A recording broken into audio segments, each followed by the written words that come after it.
So I've been wondering about depression and and sort of as distinct from grief or loss. And I wonder if there's a I don't for depression. Yeah.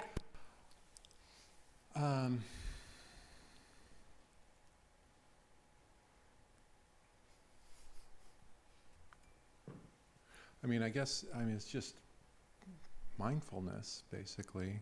It's just like sort of breaking it down to what's happening in this particular moment. I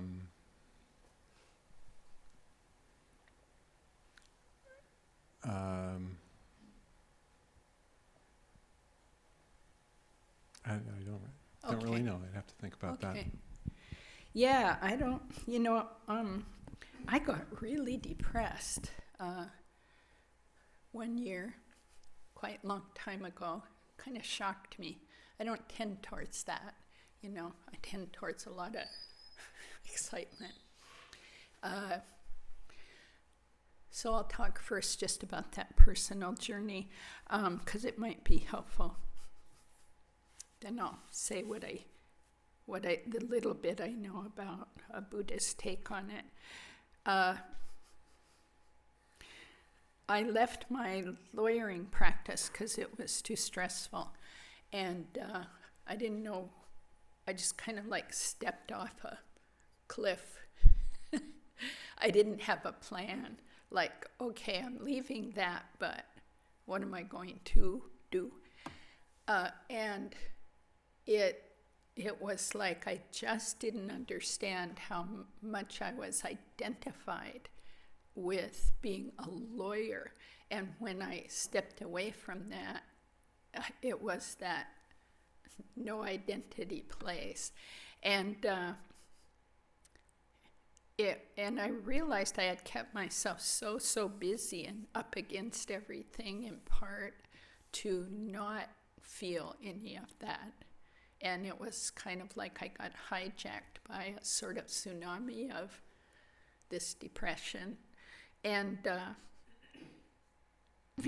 the way I got through it was a really good therapist, a really good therapist who kept telling me that it would end. So one thing that does work is impermanence, remembering that. The other thing is, depression's not listed as a klesha, neither is fear in the Buddhist kind of list of, ignorance, attachment, aversion, desire, envy, all of those, not listed. But I think they're more like a result of the kleshas, of the kleshas not recognized. So, but the way I've been thinking about it lately is whether it's labeled a klesha or not, it's quite helpful to use the 3 levels, which I was just marking in this book before our break, because I thought somebody was going to ask something about kleshas. Why? Because kleshas are popular, right? We all have them. That's why they're popular. I mean popular in as we all have them, right? So the main ones are the ignorance, and depression sits right in there too. The first, ignorance, it's a mistake, a huge mistake. Every klesha is based on this huge mistake. What's the huge mistake? We don't understand reality. We just don't. And the main thing we grab is this I, the personal territory of the I, the person. It's very solid, very important, must be protected against other. This is the huge mistake. We're just stuck in it. And this is what we're trying to see through. to see it, to see through that. Does that make sense? At least intellectually. Yeah. So this teacher,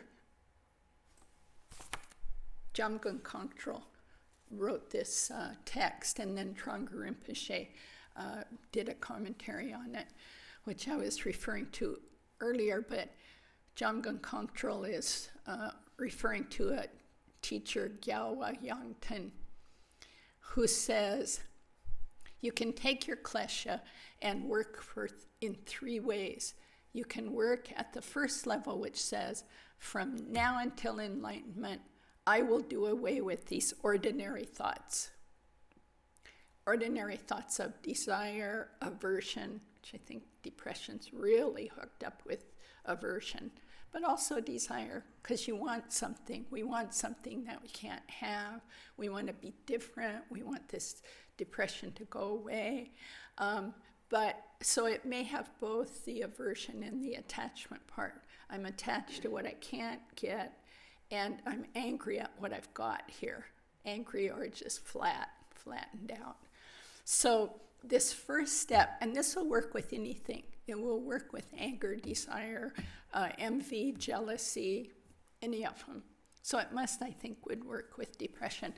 The first level of it is this kind of determination. I'm going to get free of this.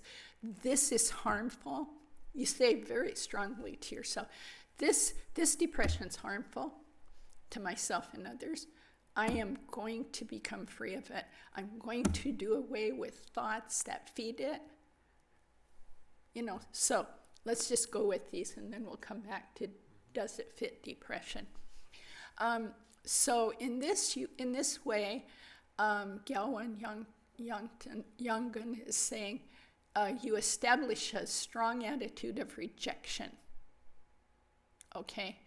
And then you move to a next step,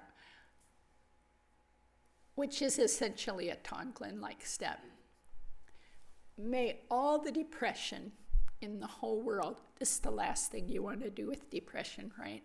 But may everyone who has it, may they be free, and may it just be piled right here and explode my self-centeredness. And you do this over and over and over, this Tonglen thought. You can't do it once, but you keep working at it. And then you get to see, I just relieved all these people. That can only bring you a kind of happiness. You just do it in your imagination. But bodhisattvas can actually get to this level, so it is taught, where they actually could do this.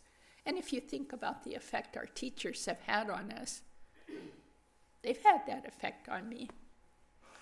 I'm a lot less angry, a lot less confused, a lot less caught in desire, because I can see it doesn't go anywhere but to more suffering.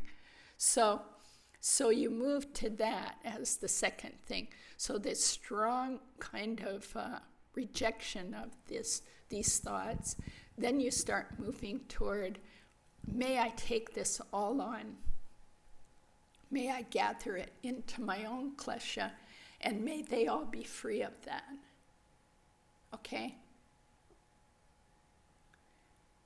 And you imagine them becoming Buddhas, essentially. Then the third one is much more stepping into the Vajrayana, which is you essentially say, what's the nature of this? Okay, depression. It's got this heavy reputation, doesn't it? Like, you'll be stuck here forever. Immovable. Immovable, very solid. When I experienced it, man, I was shocked at how powerful it felt day after day. Like moving through glue, no sense of purpose, not sure that it's worth doing anything, like why, But that too, it's like, what's this made of?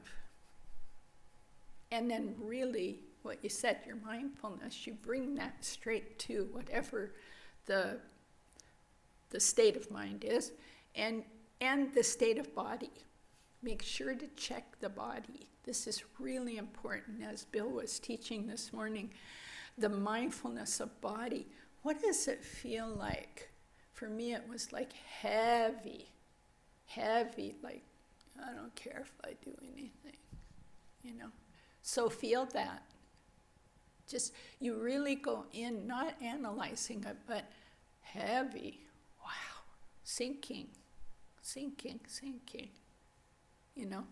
And you bring your mindfulness to that, and you just let it be there. Don't judge it. Don't push it away. Don't make it bigger than it is. You know, it's the thing the lamas always say, whatever shows up, invited in for tea. So invite your depression in. Hi. You again.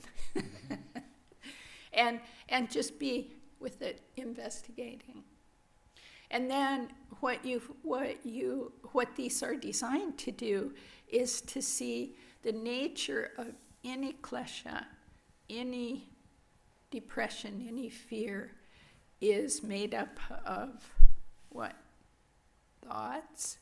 They shift all the time, except we don't let them shift, do we? We go, think it again, think it again, think it again, think it again. That's us doing this instead of this. By nature, everything will go, but we don't let it. We go, we make a habit, and then we believe in our habit, and we grow our habit. But no one else is doing that. It's us. Our mind is trainable. That's for sure. So we need to keep telling ourselves those things. Mind is trainable. I reject this because it's harmful. I will imagine the thing I don't want to do. And one way that Tonglen thing can work better, when I think of taking all depression from all people, I can't do that. It's like, no. My aversion's too great. But I can imagine someone I love and care about who has it, and then really think, what if I could relieve them of that? I'm just going to imagine that I could. And then on your in-breath, you take that in. You imagine it softens your heart, it warms your heart. And on your out-breath, you give them something, some joy, something from you, like some joy in your life, something that, you know, you really don't want to give away. And that's why you're doing it. Because all of this is about softening that major mistake of I. Do you see how that can soften your I? It challenges your I. I don't want to give away. I don't want to take their suffering. Well, who's that? We're completely interconnected already with their suffering. Also, there's an aspect of I don't want to give away my suffering too. You know, like I'm. You don't want to give away your suffering? Yeah, like I've identified with it, and it's part of. I'm holding on to it. Yeah. I get it. Yeah. We can. Yeah. Oh, it can be really scary if you've had a certain kind of suffering all your, you know, somehow. It can be, who will I be? If I can't describe myself as a lawyer, or a depressed lawyer, or an overworked lawyer, or a depressed person, or a victim, I can't describe myself as a victim of X. What would I be? And that, the amazing thing, this fear is there, a discouragement about don't do the different thing. But that's the step into freedom, into that unknown place. I don't know who I'll be. Well, good. That's the point of Buddhism in a certain way. The more we know who we are, and we know this and we know that, and we're sure of this and we're sure of that, we're generally going away from wisdom. That makes sense? Mm-hmm. Yeah. And we can see that about other people, like our brother-in-law or somebody who, oh yeah, they know everything. But we don't see it about ourselves. And that's the one we need to see it about. My dear teacher, Geshe Kelsang, used to say to us, don't puff up. And if you puff up, watch out. So that puff up is, I know who I am. I'm a depressed person. Don't try to talk me out of it. And he would say, anytime you puff up, watch out, watch out. It's like you're going the wrong way. And we could even puff up about being a victim, right? About being a sad person, sad. I used to be so sad. I just carried so much sadness. I don't know where it went. I still get terribly sad, but it goes through now. It's like, wow, I'm really sad. I sit and cry, whatever, and it goes. I just see, I don't have to keep it. Then you can imagine, I think it'd be kind of good to imagine never being depressed again.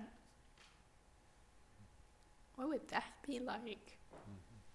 Or never being angry again. Wow, I would love that.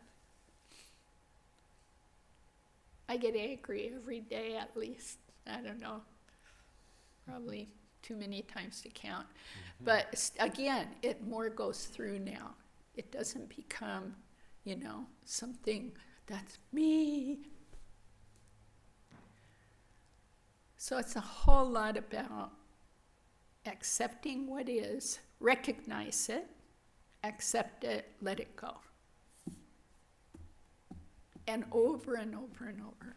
So those 3 levels of, I reject it very strongly. I'm going to take this on. I'm going to work on this consistently. When the thought comes up, I just made a commitment. It's been yesterday or this morning about a certain thought pattern that I have, and I saw it and I thought, you know what? I'm done with that. I know I'm not, but I'm saying that. I know it'll come. But I'm saying, I'm done with you. And every time you show up, I'm going to steer away or contradict or do something. We have to have this kind of chutzpah towards our practice, It won't just go by itself. We see that. And so that's that first level of I reject this. I reject this suffering. You're just rejecting suffering. And then the next one is that Tonglen type, and the third one is C. It has no solidity. It's made up of nothing. And I am being drug around, like the metaphor is a donkey with a ring in their nose. That's me. And the klesha is pulling me. That's a really good image to look closely at, because I don't want to be that donkey anymore. And there isn't anybody going to release me, because I've created the klesha that's pulling me around. Some idea that someone's going to come along with the fairy godmother thing. It's probably where we got that. Or God or Jesus or something. And going to bonk us on the head and free us. Ain't going to happen. It's going to be just hard, consistent work. The deeper the habit is, we've really cultivated it. And for most of these deep habits, we brought them into this life. We didn't just cultivate them here. You know how some babies are really kind of happy naturally and some are really sad naturally and all that? It's just habit patterns of mind coming into that body.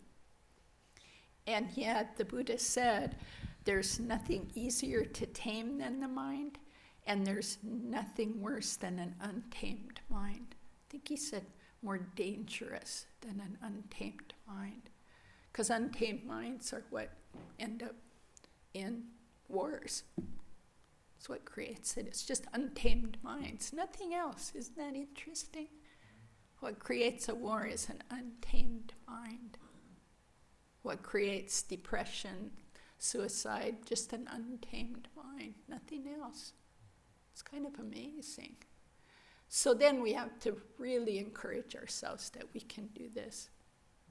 That's what my therapist provided for me that I didn't have. She kept encouraging me. And I remember really sitting in her office one day and I said, I can't keep doing this. I can't go on. I was really getting close to suicidal. I wouldn't do that because of my Catholic upbringing, because I'd go to hell, you know. But I didn't want to go there. I was already in kind of hell, but I didn't want to trade for a different hell. And my son was about 12 years old, so I wouldn't do that to him. But sometimes it felt like those were the only things I was hanging on to. And I said to her, how long will this last? Now, probably it would have been honest to say, I don't know. But she said, 4 months. And it was so cool. Because I went, oh, I might be able to do this for 4 months. And I don't remember if that was the actual time frame, but I thought it was very skillful of her just to say, just pick it out of her hat. I know now she just picked it out and said about 4 months. But it was helpful because it was like, I think it brought to me this impermanence thing. There will be a time when I won't feel this, and it's true, I don't feel that. Another thing about it, just on a psychological level, I have heard, I don't know about that, I'll just throw it out. We've got some counselors in the room, they can probably give us some information, but I've heard it's anger turned inward, like possibly anger that one felt at some time that one was not allowed to express at all. So it gets suppressed and kind of twisted inside. I don't know. It's just something. I've heard that said also. Yeah, I don't know. You'd have to check your own experience or whoever it is. Let's hear from people who may know about this. Ryan and then back. Is this on the same topic? Same topic. Yeah. Let's stay on this and then new ones can come up. One thing that, just for me, one thing that helps is the 4 thoughts that turn the mind, but specifically precious human birth. So kind of like a gratitude practice for, being grateful for what you have, and you have this opportunity that not a lot of beings have. So that's one thing that helps me, and I think it just... it also is good to be really clear about our motivation for letting something go. Like looking at the depression and seeing what it's robbing you of. It's robbing you of the presence to yourself, and your presence for other people, and the ability to help you and help others. So that's just one thing that helps me is gratitude. And so I just thought I'd share that. Anything else on depression, or any thoughts or people's experience, or especially experience about how to meet it? I was just going to say that for me, when it gets dark this time of year, and it gets dark early, winter. I find that's really depressing. And so when I wake up in the morning and it's really dark outside and I think I don't want to get out of bed, I remind myself that that if I do get up and if I turn on the lights, that it actually really helps just to get up. And I realize then that, I'm a physical being, and so it's a chemical reaction that it actually helps me to get up, and then it moves things around, and I actually feel better. And if I don't do that, I can go into that, dwell on whatever it is, because there's always something that I can dwell on that'll make me feel bad about myself. And, but I also wanted to say, I think it's really hard sometimes to even go to the place that you were talking about of gratitude, of remembering that when you're in the real deep depths of being depressed, that it takes, you know, a kind of rational strength to get to the point of even being able to say to yourself, hey, you know, remember to be grateful. Sometimes you can't do that when you're really, really down. And so sometimes it's not even a matter of thinking, it's really just a matter of getting up and acting. And I just also wanted to say that one of the people that I really admire for being very disciplined and having that discipline, you know, the trained mind, the tamed mind in a sense, which is what you were talking about, is Jeff. As an artist, you know, I've always admired the fact that he has this disciplined practice of doing his work. And I think it also translates into his practice as a Buddhist too. So that's a couple great things, like being inspired by other Sangha members. And the other one, when you said, you know, about not wanting to get up, Lama Michael recently, just out, I don't know what he was answering, but it was here, and he said, when you feel like that in the morning, get up for someone else. It doesn't matter who. Just say, I'm getting up now for my dead mother even, or I'm getting up for my nephew who's got diabetes. And it's, I think, a big part, again, of that depression. It's a collapsing inward, and we really need to, whatever we can do to connect to others, connect. You know, get up, get out of the house, go talk to someone, give $1 to the Street Roots guy, do something that's with other people. And even the tiniest thing like that can really be helpful. I don't really have any. I mean, I do have a lot of personal experience with depression. I find for me, the feeling, I'm not sure. It's kind of more, I like to picture it, I guess, because it helps me sort of picture, like, because it's just a feeling. It's not really necessarily thoughts. Thoughts come up from the feeling itself. Yes. But the feeling is just like this cold, wet blanket. You know, it's like, you know, cotton. It's not warming you at all. It's just wetting. It's just wet. And in those instances, I don't, I'll do things like sometimes when I sit, I find myself being alleviated in that I'm not focused on anything or the feeling itself, but it's still there. It's this undercurrent that just kind of goes throughout my entire day. I can walk my dog, I can be active, I can go for a hike, and nothing will really dry that blanket or trade it out for something wool and a little bit nicer. It's just cotton and wet. So, and it's heavy. So, I'm in a good mood, so it's kind of funny. But nonetheless, it's not really a thought. It's like, it's not even, as far as I can tell, and I've been trying, because I'm sort of the opposite. When it's daytime, that's when I'm miserable. Oftentimes, when it's the summer, I was like, excuse my language, fuck off, son. Like, I want to just lay around at night, and I don't want to deal with anybody. And like, my dog is like, can we go for a walk? I'm like, it's light outside, you know. I don't know why, but like a raccoon. But but it's a feeling. It's not necessarily, as far as I can look into it, thoughts do come up that are selfish, and I can try to avert them and change them and do all these other things and try to distract myself from the thoughts. But the feeling that is there, it's hard for me to alleviate that feeling because it's persistent and an undercurrent. What's a feeling? Is it emotional or physical?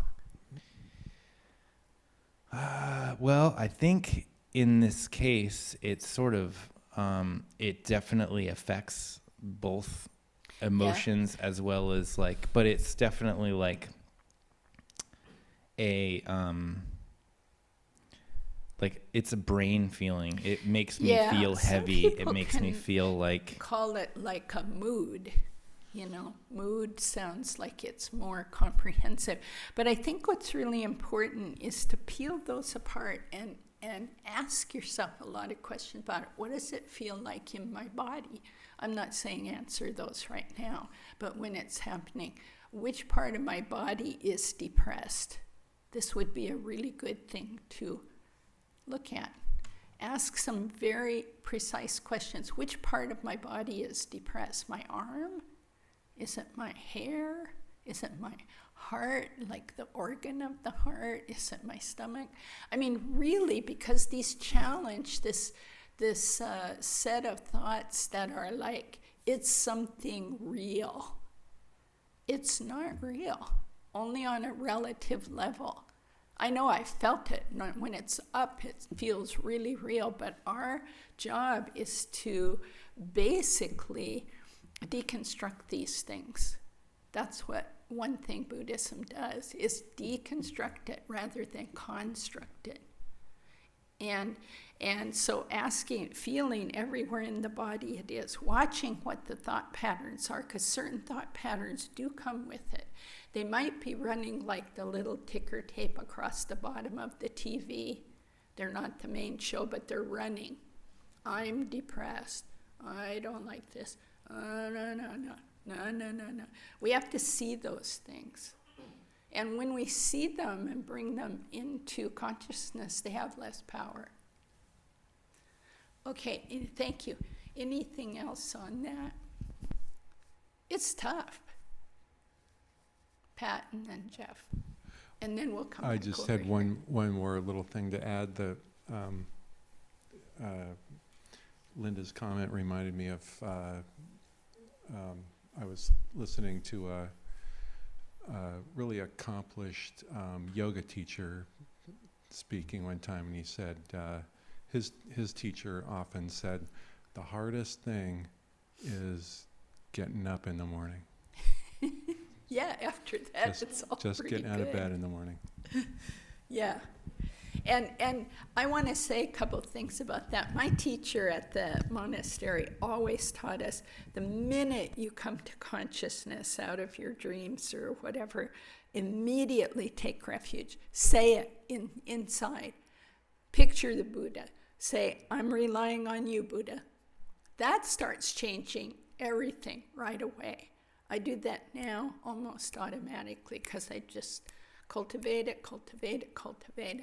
It frames your mind instantly. You can come out of a terrible dream, a blank state, even be sick, and just go, I'm taking refuge in Buddha, Dharma, Sangha. Then I'm getting up for the benefit of beings. These thoughts, but these aren't going to come automatically. It's more like, oh my God. Or, wow, what a horrible dream. I'm sitting here shivering. But then you move your mind right away. Who's in charge of your mind? You have to figure that out. It's you.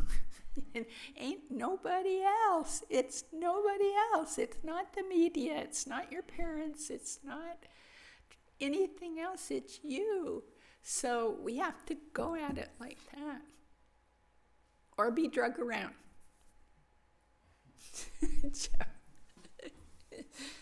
I get drug around still. I don't like it, but at least I see it and say, stop that. I did have a separate question that is related, but now I've got two other things to add on to this other thing. Oh no, we've only got but 7 minutes. I'll just drop it. Just teasing.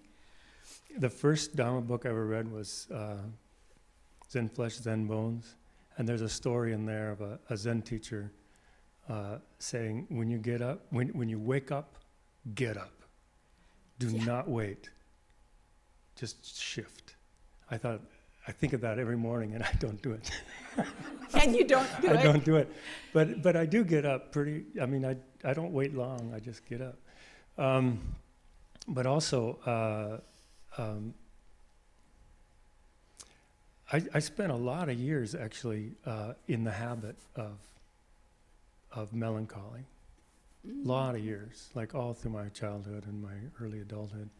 And I worked with a teacher who once, when we were in the middle of a conversation, he says, and I was expressing something from a melancholy point of view. He says, "That's just your old habit." And may I say, it's a dirty habit. He said, "That's just your old habit." That's just my old habit of just what, like you were saying earlier. And it's just dirty a habit that I developed of being melancholy. I was just a Yeah. melancholy person, and I'm not anymore. Did Very it rarely. help pop you out, that He- statement? working with him for many years really Wow. helped me a lot. Nice. So he was a Nice. therapist and spiritual teacher. So, but my other question, the qualities of bodhisattvas sometimes include sad. Yes. There's a sadness of the bodhisattva, but Yes. also listed in there is joy. Yes. That's my question. What? Joy and sadness. What's the question? How do those rest or express in the being of a bodhisattva? I don't know. I'm not one. But Want to ad lib? but I can, well, I think the sadness of a bodhisattva, as far as I have researched, is quite different from my relative self-referential sadness. The bodhisattva sadness is about the suffering of others. And it's about it compels the bodhisattva to work to end that suffering. It is so not self-referential. Nothing about one's own. It's like one's own sadness doesn't even matter to a bodhisattva, because by the time they get to the path of seeing, they don't have a oneself. That's the wisdom side. They are fully aware of the interconnectedness and experience interconnectedness. So there's never this sad, melancholy, depressed one walking around. That's like gone, you know. But a bodhisattva can cry and cry and cry. Langritampa, he was called the crying bodhisattva. He just walked around crying because he just kept seeing the suffering of beings and wishing so much to end it. And and then there's no contradiction with joy. One time, I think I asked the same question of Geshe Kelsang one time. I said, God, if we really understand the suffering of others, how could we ever feel joyful? And he said, you're joyful that you see it and feel it. Because he said a lot of beings don't see it and don't feel it. And they just continue adding to it. And I was like, now that's interesting. I'm still considering what kind of joy is that. But I can kind of get a glimpse of it. Like, be joyful that you can connect with other beings and wish for them to be happy. And then I mean, bodhisattvas, the classic teachings, there's all these levels. And then by X level, you can emanate 100 bodies, and then 10,000 bodies, and then 100,000 bodies. And all of those can be working without any effort to eliminate suffering. Well, that's pretty joyful. I mean, and supposedly our minds can do that. We already have all the parts. We just don't put them together because we're busy doing this me, I, my thing. Takes a lot of energy, the me, I, my. So much energy. So sick of it. Okay, one last question. Oh, I don't have any. I had Sure? been stretching earlier, yes. Okay. Oh, I thought you had your hand up. Okay, thank you all. We'll dedicate for the benefit of others. Give it away. By this virtue may I quickly realize Mahamudra And establish all beings without exception in this state.